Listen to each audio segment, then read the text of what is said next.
Welcome to the Blockbusters and Birdwalks podcast. I am the curator, Garrett Chaffin-Quiray. Leonard Shelby, Guy Pearce, has a condition. He was knocked unconscious while unsuccessfully protecting his wife during a home invasion, and he sustained a brain injury. Now that he's unable to make new memories, Leonard observes strict behavioral guidelines that involve handwritten notes, homemade tattoos, and Polaroids to organize his pursuit of his wife's killer. He's helped along by a sympathetic detective, Teddy, Joe Pantaleano, and an angry mystery woman named Natalie, Carrie Ann Moss. You sad freak. I can say whatever the fuck I want, and you won't remember. We'll still be best friends. Or maybe even lovers. In the end of the movie, and after several false starts, Leonard achieves his goal and kills his wife's killer. Most people familiar with Christopher Nolan's Memento from 2000 will consider this synopsis roughly accurate. Leonard does have a condition. He tracks a killer, he is aided by Teddy and Natalie, and he succeeds in his grim task. But the movie's story isn't the half of what makes Memento such a jarring and, if you'll excuse some irony, memorable experience. Divided into multiple timelines, Memento weaves together 4 narrative strands, each of which is presented in different formats and with different clues about Leonard's problem. Narrative 1 is a set of domestic glimpses of Catherine Shelby, Georgia Fox, Leonard's wife, firmly in the past. How can you read that again? It's good. Yeah, but you've read it like 1,000 times. I enjoy it. I always thought the pleasure of a book was in wanting to know what happens next. Don't be a prick. I'm not reading it to annoy you. I enjoy it. Just let me read. These images occur across the length of Catherine and Leonard's marriage, along with a few devastating moments from the home invasion. We see Catherine reading in bed, sitting at a dining room table, noticing Leonard's return home from work, and gasping for breath beneath a smothering shower curtain. These vignettes are in color, suffused with lovely light, and touched with melancholy because they are sprinkled among the other narratives to highlight Leonard's sadness. Narrative 2 is a series of black and white scenes of insurance investigator Leonard looking into a possible disability fraud scam by Sammy Jankis, Stephen Tobolowsky, who can no longer make new memories. Leonard here is dressed in a suit, with combed dark hair just like in Narrative 1. He has no tattoos. He visits with Sammy and his wife, Harriet Sansom Harris, puts Sammy through a series of medical exams to discover the root of his problem, and finally talks with Sammy's wife in his office after he refuses Sammy's disability claim. If I knew that my old Sammy were truly gone, then I could say goodbye and start loving this new Sammy. As long as I have doubt, I can't say goodbye and move on. What do you want from me? I want you to forget the company you work for 30 seconds and tell me if you really believe that Sammy's faking his condition. I need to know what you honestly believe.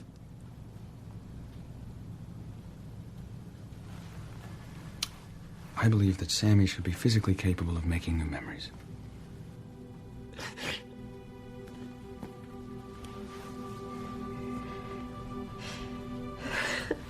Thank you. This narrative also includes reconstructed elements that do not include Leonard, like Sammy and his wife coping with his memory gaps, the death of Sammy's wife to insulin shock because she depends on her forgetful husband for her insulin injections, and Sammy's institutionalization in a memory unit. Narrative 3 is a lengthy, one-sided phone conversation in the past, also in black and white, in which we listen to Leonard describe his condition and explain the behavioral habits he's adopted to pursue his wife's killer. You say we talked before? I don't remember that. Yeah, but it's not amnesia. I remember everything up until my injury. I just can't make new memories. So I can't remember talking to you. What did we talk about? Oh, Sammy Jankis. I guess I tell people about Sammy to help them understand. Sammy's story helps me understand my own situation. Well, Sammy wrote himself endless amounts of notes. But he get mixed up. I have a more graceful solution to the memory problem. I'm disciplined and organized. I use habit and routine to make my life possible. Sammy had no drive, no reason to make it work. Me? Yeah. I got a reason. In this narrative, Leonard has unkempt, bleached hair, sits semi-nude in an anonymous hotel room, and he's covered in tattoos.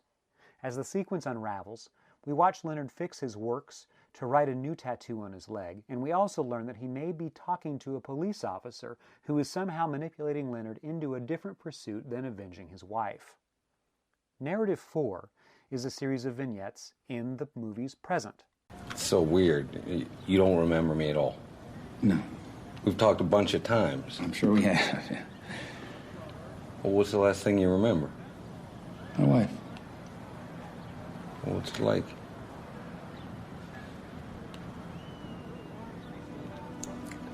It's like waking. It's like you just woke up. That must suck. In the movie's present, Leonard is dressed in a stylish but oversized suit. He has bleached hair, sports many tattoos, and drives a Jaguar. The vignettes are all in color, and we watch as Leonard pieces together clues about the identity of his wife's killer, building on his notes, tattoos, and helpful nudges from Teddy and Natalie, both of whom he keeps bumping into and walking away from over the course of a few days. This is the longest narrative of the movie, and we see and hear how Leonard's world is carefully limited by the inability to create new memories, even while he is periodically overwhelmed by a desire to avenge his wife, for whom he pines, although he realizes, sadly, that without the ability to experience time, he will never heal from losing her. Many people are fascinated with the narrative structure of Memento. See the visual account in the movie's Wikipedia as one example. The point is that Memento's narrative defies the three-act structure, requiring a lot of effort to ferret out solid truths about the story world, and it remains, for me, quite emotionally vacant, since the whodunit problem Leonard faces is a delicious and frustrating exercise in detection, not unlike what Leonard faces on screen. In other words, filmmaker Christopher Nolan makes us experience the confusion of Leonard's condition, and the result is that every time we make a tentative claim to verified truth about the story world, we are interrupted and must contend with new noise that requires our attention, making it difficult to hold on to exactly what is happening. Okay, so what am I doing? Oh, I'm chasing this guy. No, he's chasing me. The key formal choice behind the genius of Memento is how these four distinct narratives are put together. Narrative 4, concerning Leonard's present-day pursuit of the killer, happens backward. We see Leonard murder his target first, and we work our way back through how his pursuit began. Narrative 3, the one-sided phone call, interrupts Narrative 4 at steady intervals, into which is folded Narrative 2, concerning Sammy, all of which explains how Leonard is motivated to do what he does, and why he established a set of notes, tattoos, and Polaroids to focus his memory gaps. Always, Narrative 1 is added to the mix to fill out Leonard's emotional backstory and to ensure that we are sympathetic to his bloodlust, which is not unlike any extermination campaign of whomever, Indians or outlaws, it doesn't matter, that's ever been put to film in any frontier set western. Leonard is our hero, and we want him to succeed because he is armed with righteous fury. That he won't remember his success, should he be successful, is the least of his troubles. On this point, he even says, I have to believe in a world outside my own mind. I have to believe that my actions still have meaning, even if I can't remember them. I have to believe that when my eyes are closed, the world's still there. Do I believe the world's still there? Is it still out there? Yeah. There is a catch to understanding Memento. On-screen evidence suggests that Leonard is a liar. This is significant because so much of the movie's puzzling success rests on our connection with Leonard. Detail 1 of whether he is lying is from narrative number 1, when we see Catherine Shelby swat away her husband's hand because he pinches her thigh.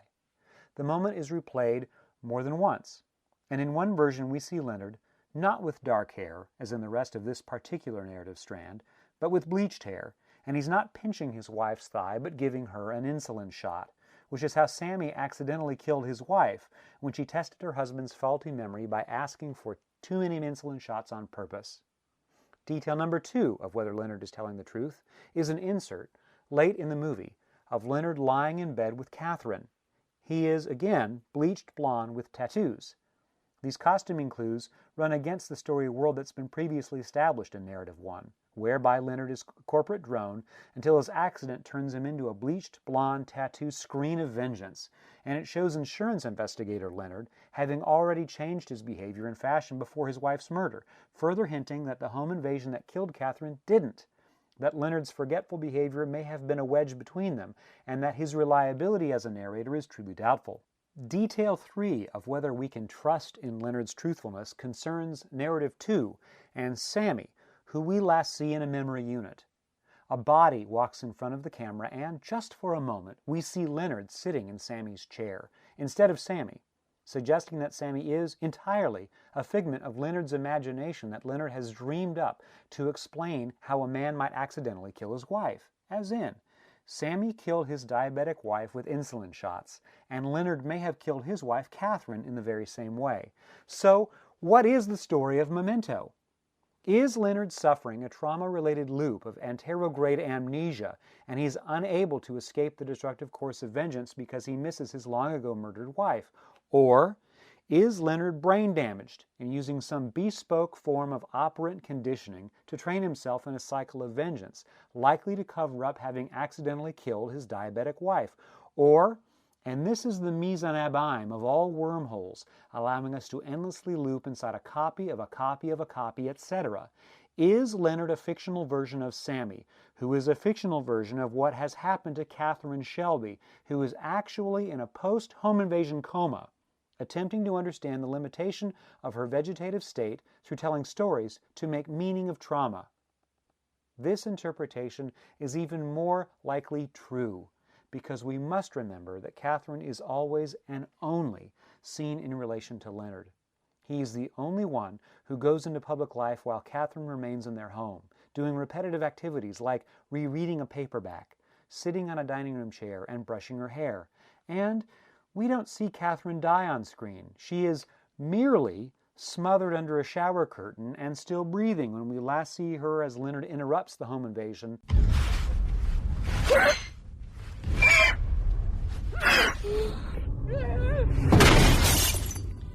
So the money question arrives.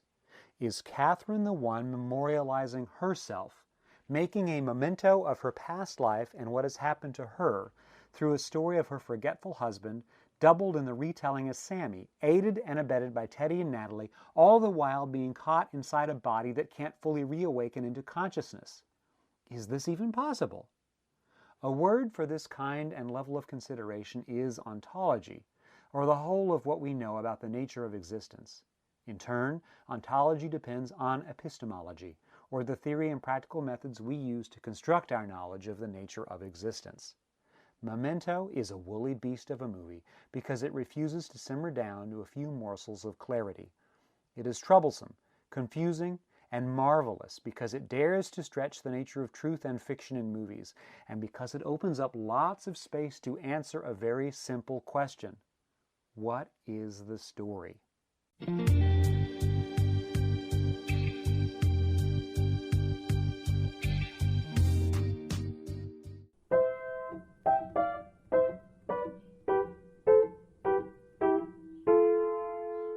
Thank you for listening to the Blockbusters and Birdwalks podcast.